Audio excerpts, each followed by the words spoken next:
The transfer window has slammed shut. It's all over for another summer. And I suppose you'll be quite disappointed if you're one of these people that likes all the constant news cycle. Will he, won't he? Here we go. ITK accounts on Twitter. You'll be quite pleased, though, if you just want to get on with the football. I suppose I'm down the middle. I can see both sides of it. Where I do get a little bit old man yells at clouds is, I don't know, seems really dumb to me for it to close 4 games into the season rather than just close it before the season starts or start the season later. Sort it out. Come on. Seems rather unhelpful and stupid for the current system we've got. But hey, it's fun talking about it. We did our last roundup, I think, dropped on Friday morning. There were a few slipped through the cracks that actually got announced on Friday, preempting the deadline for the round 4 fixtures. So we'll focus mainly on deadline day deals. There will be a few that kind of fall into that no man's land. And at the end, we will do the old favourite here that you all love. Who won the window? Although, genuinely, and this is not me having a pop at subscribers or football fans per se, you will have fans of all 24 teams arguing that they won the window. Just everyone looks at their different view of how their clubs come at the window. And we're at that point where every single one of these signings could work out brilliantly. Could. None of them have failed and flopped yet, just because of where we are in the space-time continuum. So hopes are high, and everyone will be super, super optimistic. I'll try and give my hopefully balanced view on who's actually won the window, depending on how you see it. We'll roll through on last season's hierarchy in terms of who finished highest in the pyramid, as we have done all summer. And usual caveat here, my source is there. It's Transfermarkt. If you know more than Transfermarkt about transfer fees, send them a strongly worded letter. I'll just run with their information and try and talk about the players. Let's start with Leicester, who finally kind of did something, didn't they? They've been resetting, wiping the debts and the decks clear. Done a pretty good job of that, actually, haven't they? Raised a ton of money here. Transfermarkt says 54 million in terms of income, euros, this transfer window. And they managed to do some pretty decent loans, didn't they? Right on deadline day, in fact. Julian Carranza, I know nothing about. Argentinian forward in from Feyenoord. Transfermarkt says he's worth 5 million euros, but he's not one familiar to me. Don't know really how they are stacked in terms of attacking position. Remember last time they were in the Championship, there was kind of talk, it's still Vardy. They need the kind of future super forward there for Leicester, so maybe he can do a stint there. Carranza. 2 far more familiar to me are Jordan James and Aaron Ramsey in on loan. James was at Stade Rennais in France. Obviously, he's been at Birmingham. Important deal, actually, James going out of Birmingham, and they needed that money at that time for various reasons. He is back. He's only 21 as well. Plenty of interest, I think, from all the parachute teams there. He'll slot straight in to central midfield, as will Aaron Ramsey. Well, Aaron Ramsey will be a little bit further forward, won't he? And we always used to say it, didn't we? That Michael Carrick team, Ramsey, Archer, Akpom, Giles, a load of loanees. Akpom was there permanently, wasn't he? He was a big part of that in the second half of that season. So I think, given the restrictions, the brief Leicester had, I think they've done all right, haven't they? Haven't spent a fee. They've raised a load of money. We're still waiting to hear from the EFL on a potential sanction after the guilty verdict was meted out. Is that the right word? Don't know. Football cliches, ahoy, a couple of months ago. So, yeah, seems quite smart business, and they've done what they could. And they're, someone was questioning me when I said, "Oh, they've still got good squad of players." Like, have they? And I'm like, well, Mavididi and Fatawu on the wings in the Championship, you're probably going to be all right if you keep those 2 fit, goal scoring rise. So, yeah, there is still talent there at Leicester. Anybody go out on deadline day that we haven't mentioned before? Bilal El Khanous. We've mentioned him many, many times before. a loan with a future fee of £30 million. So yeah, that'll be added on to there. That 54 million euros could swell significantly. Get your thoughts in, Leicester fans. Ipswich, well, I say because it's been a mental window for Ipswich. I think it's something like, I don't know the exact number, like 12 out or 12 in, 11 out or something ludicrous like that. Complete carnage. And yeah, a lot of Ipswich fans, me included, very attached obviously to the double promotion winning team.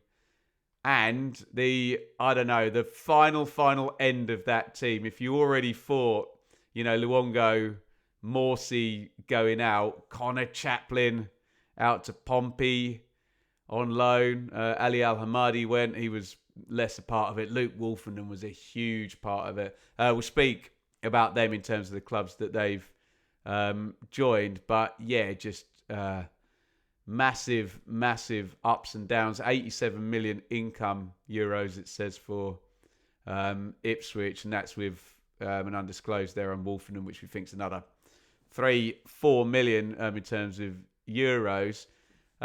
Incomings, just the one, I think, on deadline day is this lad on loan from Manchester City. Is he appearing there on Transfermarkt? Can't see him. Luca Fletcher. Where are you, Sunshine? I can't see him. The list is so big of people that have come in. Maybe they haven't quite gathered him at that point. But yeah, all the chaos was last couple of days of back end of last week, Thursday, Friday, wasn't it? With Agueli, Nunez, Furlong, and Azon all arriving within about 24 hours to add along to McAteer and Matasiwa, Kayust, Young, Akpom, Kipre. Ipswich have bought lots of, on paper, high quality players. They have now ended association with the brilliant team that got promoted last time, and one job here, Kieran McKenna, knit that squad together that is full of big ticket, high value assets and get promoted again. That's the deal. So if Ipswich had a good or bad window, I mean, in terms of raising money for Delap, Hutchinson, yeah, that's good. They brought in a lot of quality, but you've then got to go and win football matches, haven't you? And too much movement at one time, that would be my argument against Ipswich's window. You just want it to be a bit more straightforward than this. But hey, if it all works out at the end. Although I do still argue, I always remember thinking Luton didn't have a good transfer window in the January in that season where they got promoted. So I don't accept the premise that you can retroactively say, if a team gets promoted, that they had a good transfer window. You can hold two different thoughts in your head. You can have a problematic transfer window or a chaotic transfer window or a bad transfer window and still get promoted, in my humble opinion. So let's not make it completely binary. Let's talk about Southampton. What did they do on deadline day? Let Don Ballard go to Leyton Orient, says this report I'm reading here, but did secure the capture of Leo Cienza from Heidenheim. Never heard of him either. Left winger, Brazilian. Been playing over in Germany for a fee of €9 million. Just because I've never heard of him doesn't mean he's not good at football. They've been over there, hadn't they, for Joshua Kwasi? I don't know. I think this is a decent window actually for Southampton. They've not had the complete, rip it up and start over. Although plenty out, but I think when you're comparing to Ipswich and Leicester obviously have got the off-pitch issues. Ipswich, the double promotion has meant the chaos there. And Southampton aren't screwing up a team, that has done anything other than finish bottom of the Premier League with not very many points, did they? But I suppose you can still argue Fernandez, Dibbling, Suleimana Bednarek out for sort of big money. And yeah, I like the business they've done. We didn't speak about Kaspar Yander as well. Another one, very heavy on the German market. that had come in along with Tom Fellows, which is a great signing, isn't it? One of the best young players in the Championship. Finn Azaz, 24-year-old, a young player.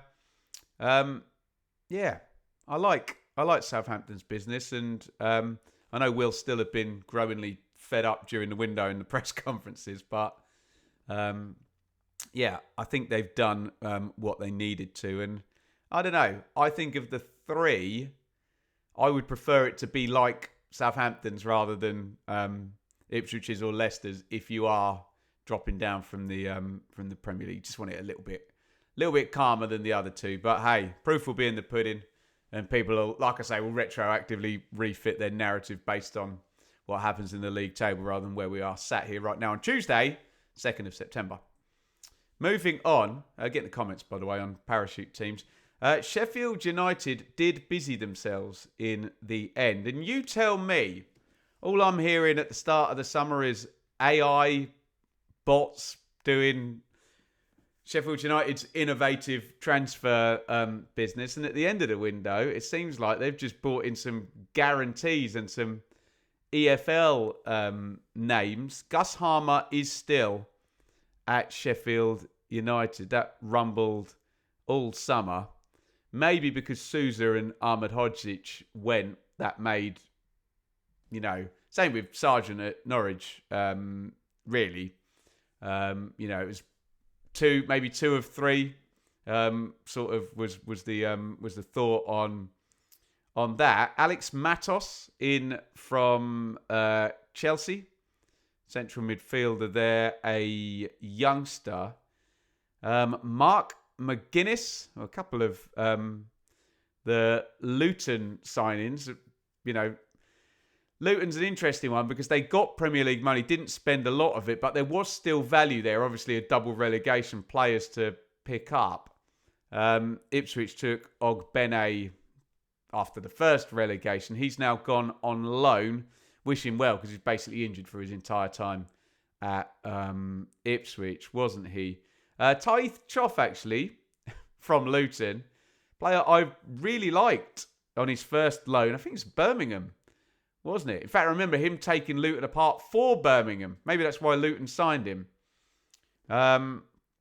So, yeah, he hasn't quite hit the heights since then. Definite good player in there. John came through at... Did he come through at Man United? Or he was certainly at Man United as a youngster, wasn't he? Mark McGuinness, giant fee Luton paid for him, like 10 million euros, I think, last season. So, will you tell me, value in the Luton Premier League squad, if you're classing Ogbene there and Chong going directly as well as McGuinness? We've spoken about all the others other than Ben Mee, and this is why we were kind of chuckling that, are you going to be innovative? Or do you have to pivot when you've lost your first 4 games and just get me and Ings in, get some experience in? So, yeah, it's not been an ideal transfer window for Sheffield United. And I think probably just noise off pitch. But in the end, they've done stuff. Have they thrown a lot of you-know-what at the wall at the end of the window and hope some of it's stuck? Maybe. But then if it sticks, that's no bad thing, is it? Let's move on to Coventry. And it's funny, now we're moving away from the parachute teams, and all of a sudden, things become less ridiculous. And if only someone on this channel had been talking about the ridiculousness of chasms and parachute payments and the ups and downs and the, the problems and the discourse and the distortion is the word I'm looking for. If only someone had been talking about that for years. But all of a sudden now, it all gets a bit calmer when you're not dealing with ridiculous chasms in English football. But Coventry, yeah, so did Van Evik not go in the end? I spent the whole summer talking about Van Evik. He's definitely going to go. He didn't go. How about that? There you go. You can retrofit a lot of narrative on comments I've made over the summer. I'm not going to do that. I thought he'd go. He didn't go. I was wrong. Whoop-de-doo. What are you going to do? Luke Wolfenden. Love Luke Wolfenden. Maybe I can't be objective about Luke Wolfenden because he's in my favourite Ipswich squad of the last 20 years. Good on the ball. Big.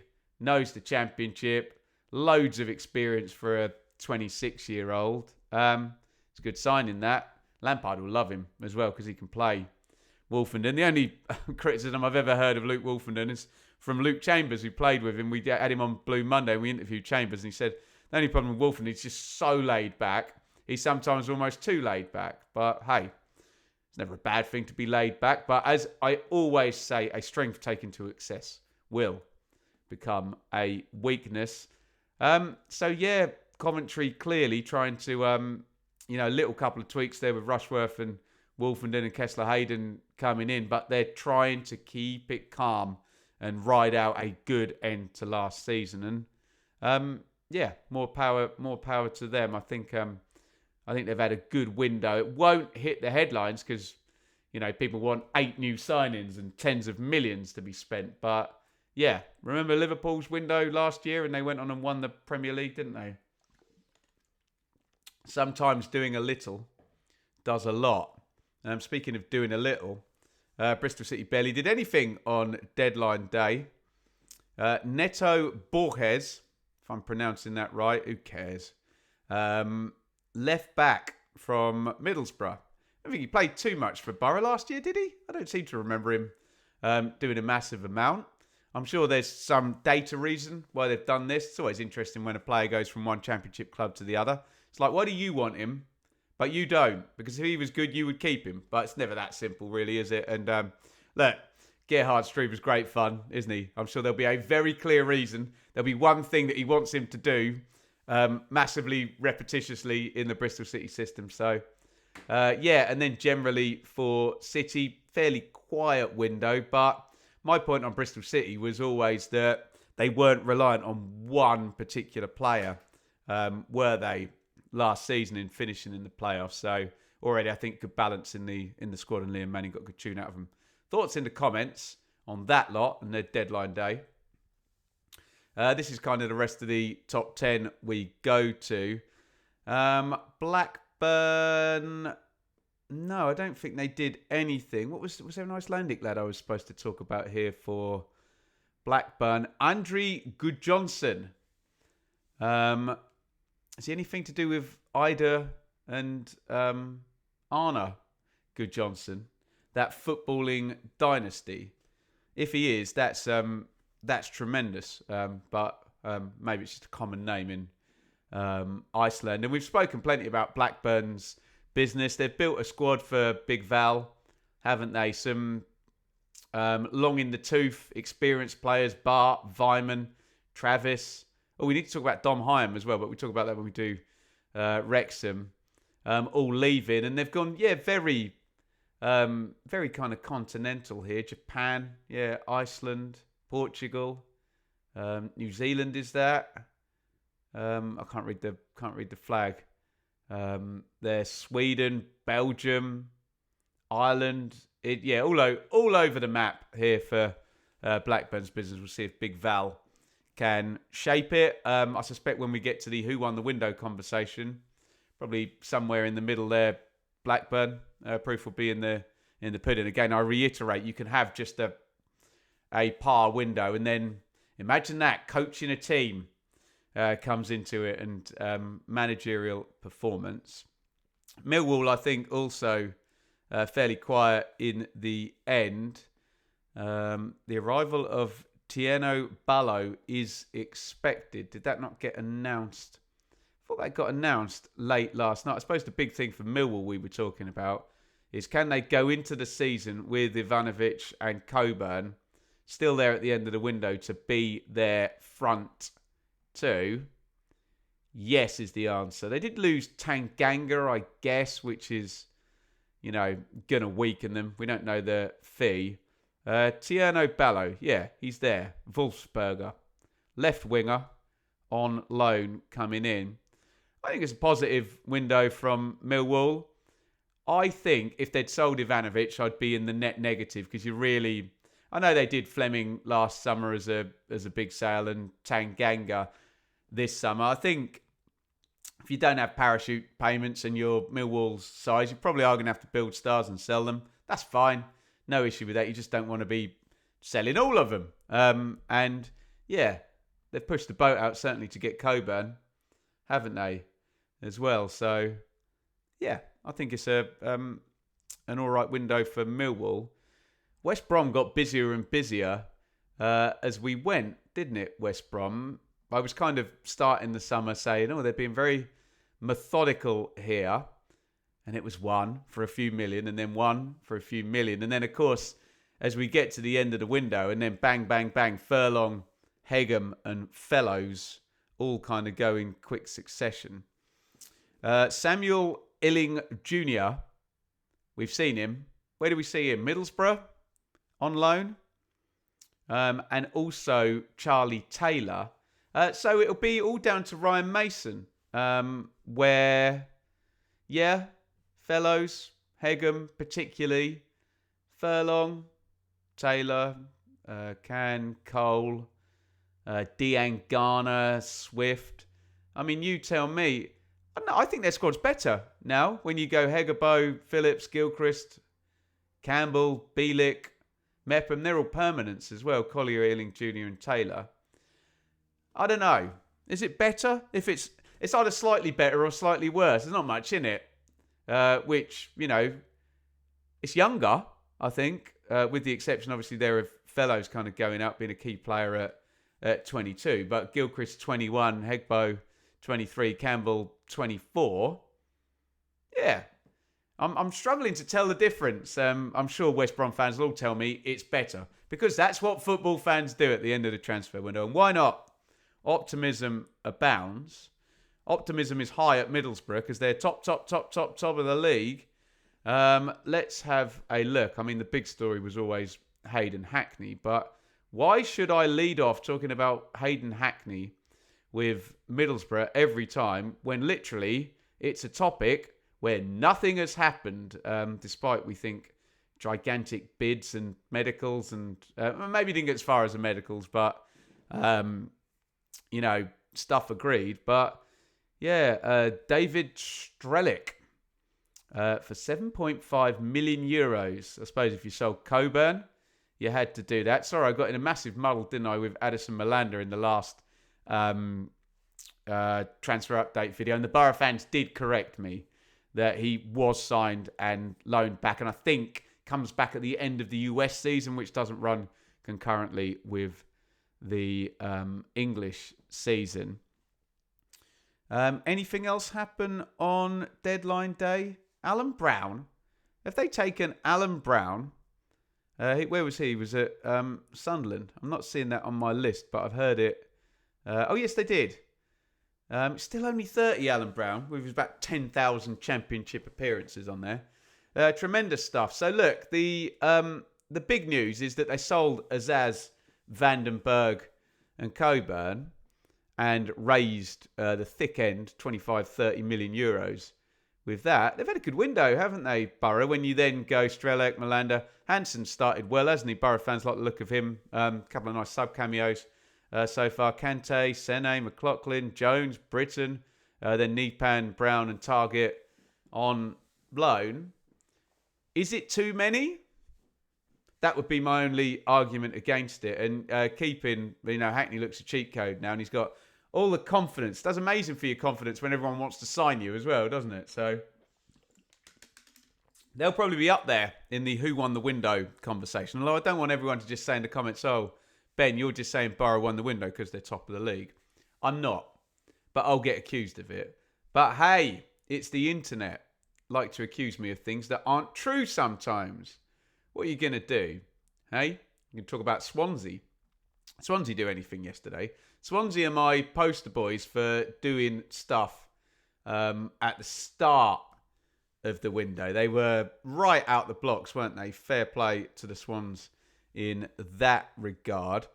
But Adam Eder, is that a permanent? Interesting. Very, very interesting because he was very highly rated at Norwich at a time where they had Teemu Pukki. So no one was getting anywhere near that striker's position, were they? With Pukki and Farker, just a brilliant partnership, weren't they there?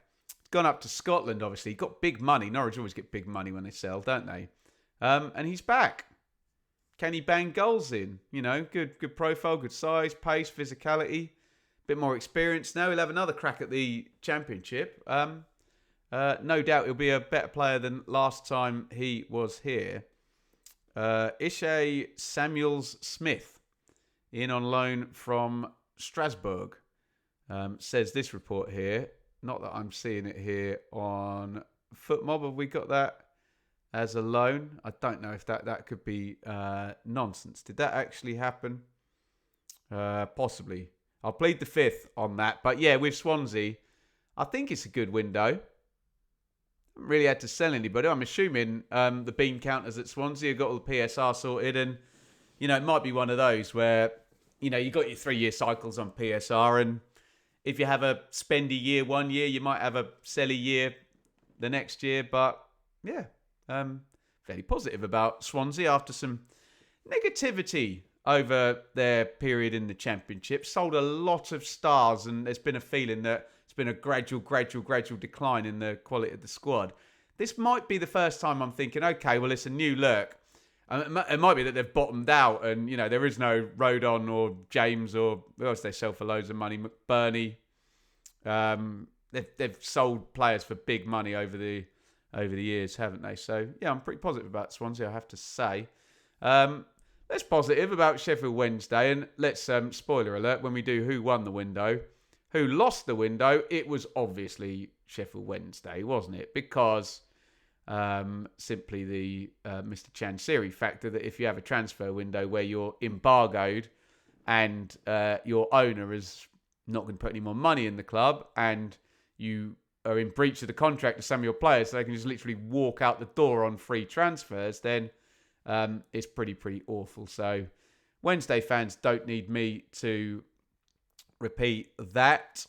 Did they manage to do anything on loan? Harry Amas, 18, left back in from Man United. So, yeah, just, you don't need me to say it, just a dreadful, horrible time and horrible transfer window. But bigger things at play at Sheffield Wednesday. Norwich, well, have been a hot topic on the transfer update videos, and it does not say out Josh Sargent anywhere on this list. And I wonder if you'd said to the Norwich fans, in fact, the only thing you said to the Norwich fans, the only information you're going to give them, oi, Norwich fans, in June, Josh Sargent will still be your player on September the 2nd. But then we can do anything else. They'd probably have gone, yeah, fine, I'll take it. You know, other sales or what have you. Obviously, Nunez and Sainz. Those were the three, weren't they? Nunez, Sainz, Sargent. I have to say, Sargent would be the one you want to keep because every team in world football at the level they're playing at wants a bloke who scores every game or, you know, regularly, extremely regularly at that level. And he's the guy, isn't he, Sargent? He must be hot favourite, red hot, white hot, ginger hot favourite to be a Championship top scorer this season. So was it all quiet yesterday? With that being said, apparently Sunderland came in late. Had some bids for Kenny McLean. Zach Bauman has come in on loan. That doesn't appear to be on my list here. But, yeah, so Norwich fans would have been, because that would have meant Sargent not going, they would have been perfectly happy with a nothing doing deadline day. In which case, I think Norwich have had a good transfer window because it's been a complete reset. I mean, look, if none of these players hit the ground running, Kvistgaard, Diallo, Topic, Martson, Wright, Kovacevic, Medic, Makama, etc., if none of them hit the ground running, then they'll have had a bad window. But in terms of, you're not a parachute team anymore, you've raised money, you had to make sales, but you kept the best player, and you got a new manager in and you're giving him a load of new players, then that's all good. So it's down to Liam Manning again. But I've said through the summer I quite liked Norwich's window right the way through. There you go. We're going to move on to Watford. Norwich and Watford are always together in every discussion, aren't they? I think, correct me in the comments, didn't Norwich and Watford go relegated, promoted, survived, relegated, all just mirrored? We're in the same division year on year with multiple movements as well. What did Watford do to close out the transfer window? Don't think they did anything. Foremost Mendy from Lorient on loan. Is that the only one? Signed a couple of Mendys then. Didn't they sign Nampalis Mendy as well? There he is. Foremost Mendy from Lorient, centre back. So busy. Only 3 in for fees, but my God, one of them, Iran Kunda, I've been absolutely loving. So yeah, if that's your biggest signing and he's going to work out a treat, brilliant. And then frees and loans. So a little bit austerity, Watford. They've raised money, and you can argue someone had a good transfer window if they sign one player who turns out to be a complete star. And if Iran Kunda is going to smash in free kicks every game, and he's only 19 years old, then that would make it a good window just by definition. If your asset base, even you don't want it to all be just focused on one player, but yeah, we'll see what the other lads around him do. But don't mind it. It's a bit different to Watford, who've spent more and done more in previous years. But yeah, hey ho. Get your thoughts in the comments. Swansea, Wednesday, Norwich and Watford fans. This was the kind of lower part of the table last season. Talk to me, QPR. Isaac Alamayu. Pronunciation, whatever. I've given you my thoughts on pronunciation. As long as everybody tries their best and everyone's grown up and doesn't expect 8 billion people on the earth to all say every word the way they prefer it, then I'm all right if you're all right. Who is this lad? 18 years old from Djurgården. So look, he might do bits in the Championship, but I'm sure that's one for the future. And then, as Sam Parkins said on the Championship check-in, it's then, can you get Saito, Kone, Chair and Dembele regularly as your front four? That would make it a good transfer window, wouldn't it? And I suppose in respects of pulling in €3.5 million for Charlie Kelman, then it's not been a bad one. And, the net spend is one that's as ambitious as QPR could have been this summer, I would imagine, in terms of what the owners are prepared to do and what the PSR position says. Boring talking about PSR the whole time. Portsmouth were pretty busy on deadline day, says this report. Franco Ume from Palace. What does he do then? Is he coming on loan? I'm struggling to see him on my list there. Winger. Okay. It tends to be youngsters and frees. They're quite, not cautious, pragmatic Portsmouth. I don't know the right word. I think they do a good job. Josef Bursic from Club Bruges is a keeper. St Johnstone striker Mackenzie Kirk. Anyone in for a fee here? They're all down as undisclosed. Yeah, Kirk is down as a undisclosed. Connor Chaplin. Oh, like I said about Luke Wolfenden, I love Connor Chaplin, but then I love the entire Ipswich squad from 22, 23, 23, 24, don't I? Because they got promoted 2 years in a row and scored nearly 200 points in 2 seasons. So, yeah, Chaplin, if you add him into that mix with Colby Bishop, Adrian Segacic, can that be a front four? Murphy, Chaplin, Segacic, and Bishop? Decent. Yeah, decent. And, yeah, I'm going to give Pompey a thumbs up because they do it in such a way that's different and reflects the reality of a team that came up from League One 2 seasons ago. So, yeah, I like it. And Connor Chaplin, I will miss you. Thank you for the memories. Feels like I did this for Broadhead and for Wolfenden as well. What are you going to do? And Morsey. Ho-hum. This is not a me lamenting Ipswich's squad being broken up video. Oxford.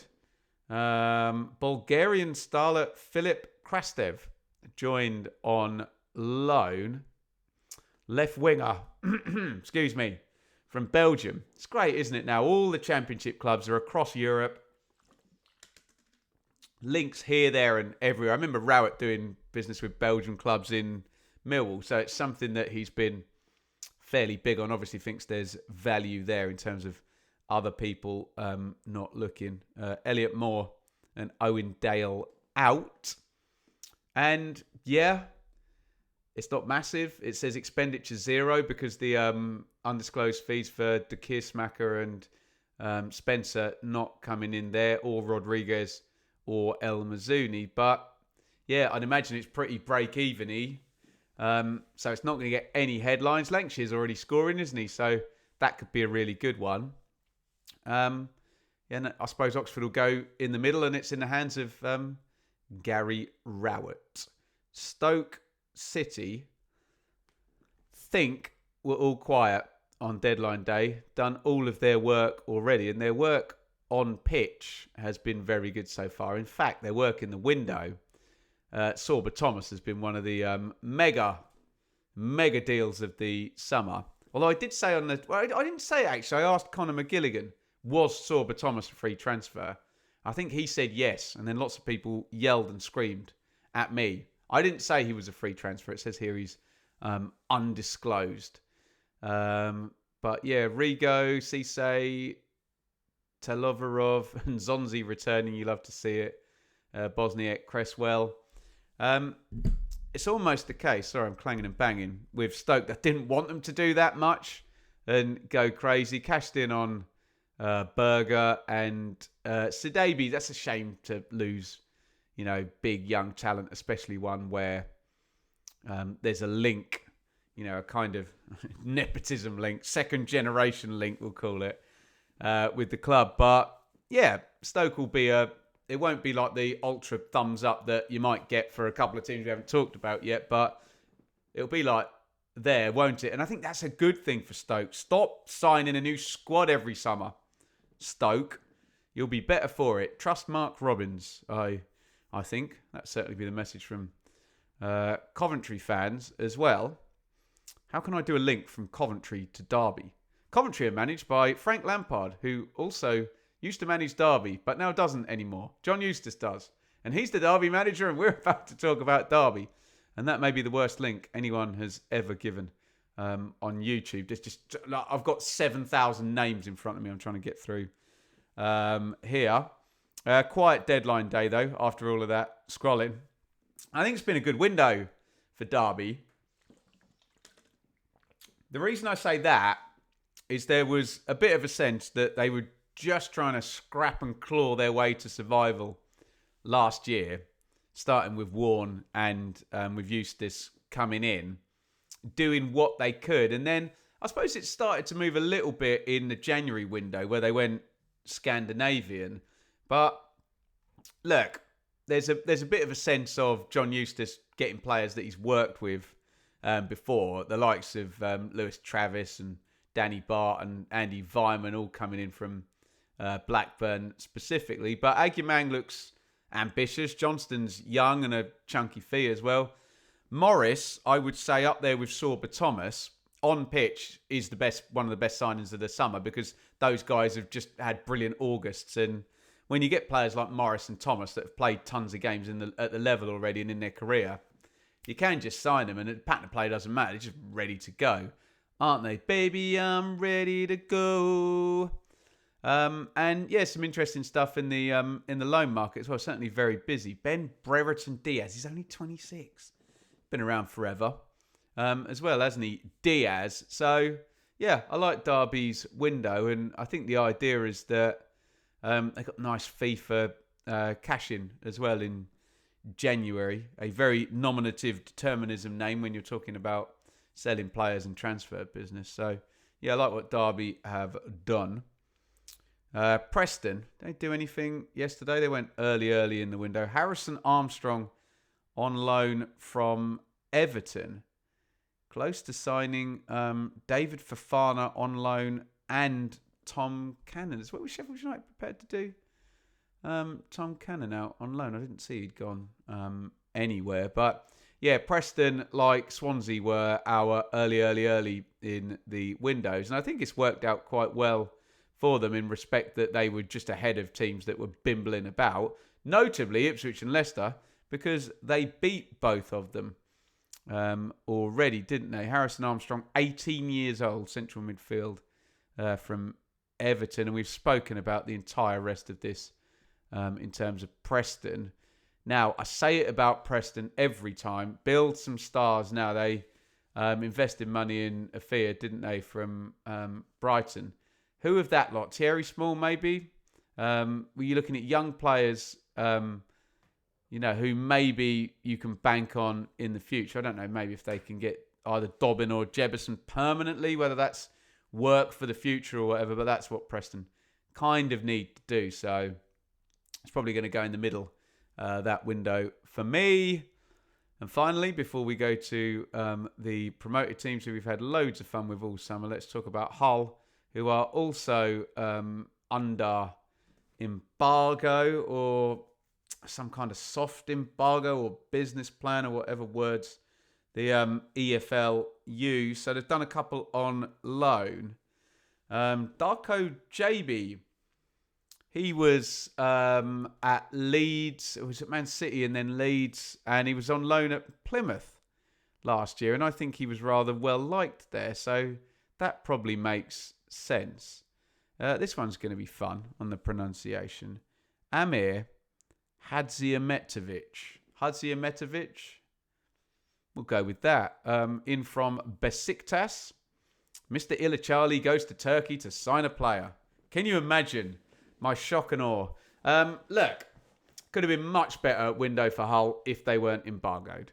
Let's just say that. So it's been quieter than it is normally. Maybe that's a good thing for Hull, because Mr. Ilachali would have just spent 40 million or something and then worried all the Hull fans about the financial position after that. So, let me know your thoughts then. If you are QPR, Pompey, Oxford, Stoke, Derby, Preston or Hull City fans in the chat.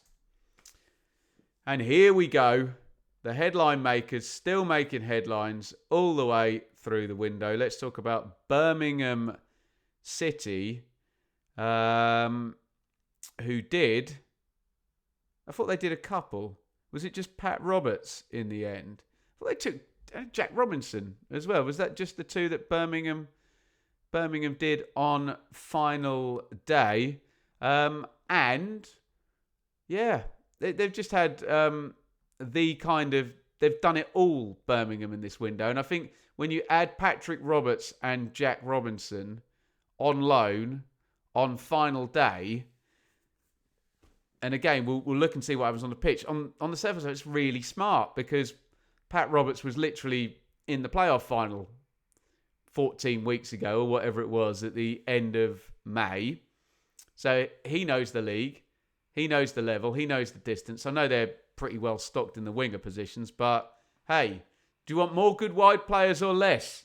Do you want more options if you're struggling at a game in 65, 70 minutes off the bench? They did do Jack Robinson, didn't they? Or am I imagining that completely? I know he was going out. Yeah, there he is. Sorry, just so many people. That's permanent, actually. Sorry, not on loan. Robinson, yeah, just pure experience. Personally, I saw Clara and Neumann in the flesh and thought, okay, just play them. You're fine. You've got two good centre-backs there, Birmingham, and they're bloody massive as well. But having Robinson will do no harm. He can play centre-back, left side of a three if they need to use that at any point during the season. Probably won't, but just super experienced guy to have around the squad as well. And look, we've spoken many videos about Birmingham's business. Proper epic box office transfer window for Blues, who will be right at the top of the list when we talk about who won the window.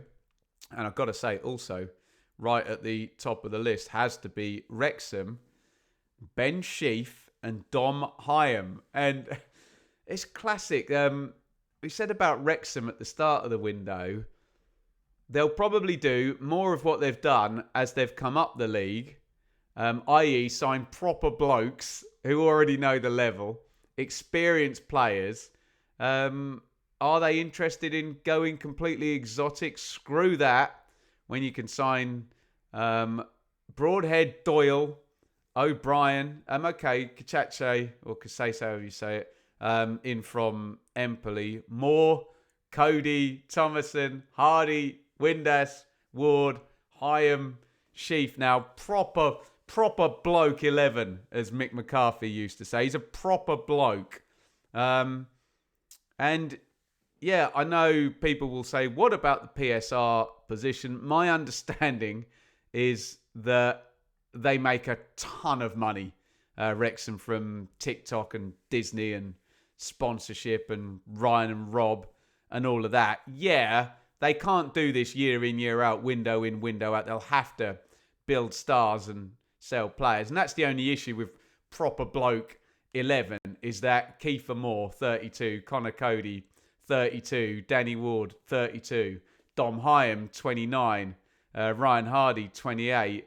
Might not have much resale value, but Ben Sheff and Nathan Broadhair are in the kind of prime, only 1 year younger at 27. But Callum Doyle and Kachache, George Thomason, maybe a few younger players coming in there. But if you are looking at the transfer window as, right, what did you start with? What did you end with? Have you got better players? Go figure. Obviously, there's the same thing that I discussed with Ipswich when we discussed Wrexham of, now knit that lot immediately into a team that can win football matches. But I think they've had a great window, Wrexham, and I think they've ticked all the boxes they needed to, other than, could there have been one more Callum Doyle type sign-in, as opposed to a 32-year-old with, I'm thinking about longevity, but if the Wrexham plan is to just get promoted with proper blokes, then you don't need to build stars and assets, because you only need to do that in terms of the financial reality of the Championship. And Wrexham's financial reality is not normal in terms of Championship clubs, and they might be able to do it a slightly different way. We shall see. And we shall end, as ever, in these videos with Charlton Athletic. James Bree and Mika Mbik. Mbik out. Well, James Bree, that is the most Nathan Jones signing in the whole world, because he had him, I think he had him at Luton and at Southampton. This is like Carlton Palmer and Ron Atkinson in the end. Certain managers love to work with certain players over and again. I used to really like James Bree. Where was he? Barnsley, then Villa. Good player, good fullback. I think he can play either side as well. And it's been a good window for Charlton. An ambitious one. Bree's on loan from Southampton. And yeah, I mean, the only criticism we had of Charlton is have they gone too kind of League One-y, Kelman, Apter, Nibs, Alafe, particularly, Bell, from League One, but was in the Premier League 2 seasons ago, of course. But I always consider Nathan Jones a big equaliser for all of this. He's so set on his ways and his patterns that that's not really bothered me too much. And yeah, in terms of building stars, Kelman 23, Apter 22. The two most expensive players there are both young. So that is that's good news as well. So yeah, really positive about Charlton's window there. Your thoughts in the comments. Right, let's play my favourite game and yours. Who won the window? Now, let me just do a load of caveats for this. Please be sensible. And people have a pop at me. They think that I just want people to agree with me. I don't care whether you agree with me or not, okay? Your opinion is irrelevant to the point I'm about to make, which is that not all transfers work out. And it's very easy to be, and it's fun to be optimistic. And I don't want to be a doomsayer, but I'm telling you, not all transfers work out. They just don't. And as much as we're all very hopeful after the window's closed, it won't work out for a lot of teams. And a quick reminder, 3 will go down and only 3 will go up. And whether that defines whether you've had a good window or not. So it's the usual comedy for me sitting in this seat dealing with fans of all 24 clubs where, yes, you will be very optimistic and fans of 90% of clubs will tell me not only have they had a good window, but they've had the best window in the whole division. So let me just say that right now. Try and see it from my point of view.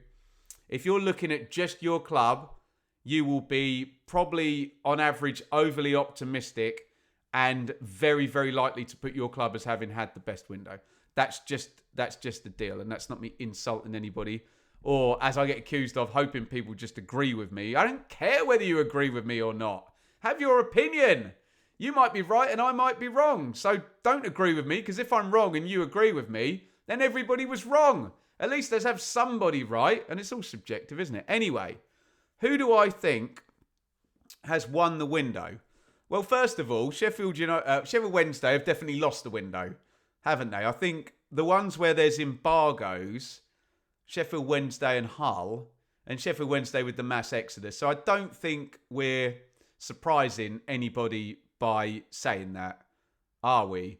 I think Leicester, where it had to be very quiet, have actually done a fairly good job in circumstances. And then this is where who won the window becomes incredibly subjective, okay? Because if who won the window is how much did you improve your squad, then you cannot look past 3 incredibly ambitious transfer windows from Charlton, Wrexham and Birmingham. So often League One clubs will come up and they'll do what they can. And I'm very rarely sitting there saying they've massively improved their squads. Look, obviously, when you go up a level, you have more money, you have more draw, you're likely to improve your squad. But the ambition of Charlton and look, Birmingham and Wrexham are not normal League One promotion teams. So even under that kind of guise, particularly Wrexham and Birmingham have to go into the who won the window at large conversation.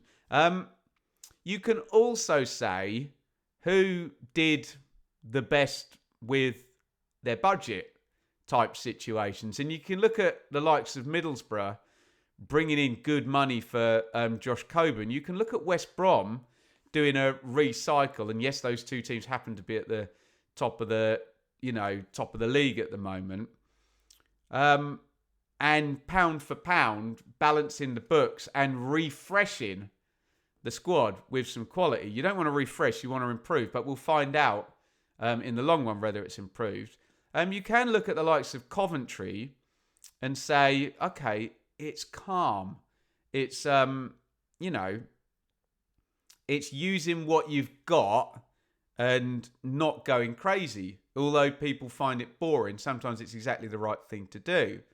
And then is it fair to judge the parachute teams on squad quality? Because all I have to do is sit here and say, if you take out Liam Delap, Amari Hutchinson, Tyler Diblin, Matthias Fernandes, Mads Hermansen and Bilal El Kanous out of squads, of course, you're taking very, very good players who would have really seen you right at the Championship and replacing them with players who are not as good. So in the same way, it's probably pretty fair to say, on average, a team promoted from League One will have a better squad in the Championship than they had in League One. It's probably fair to say, on average, relegated clubs from the Premier League will have a worse squad. And this is the point where fans of parachute teams will get very, very triggered and say, but look, we signed him.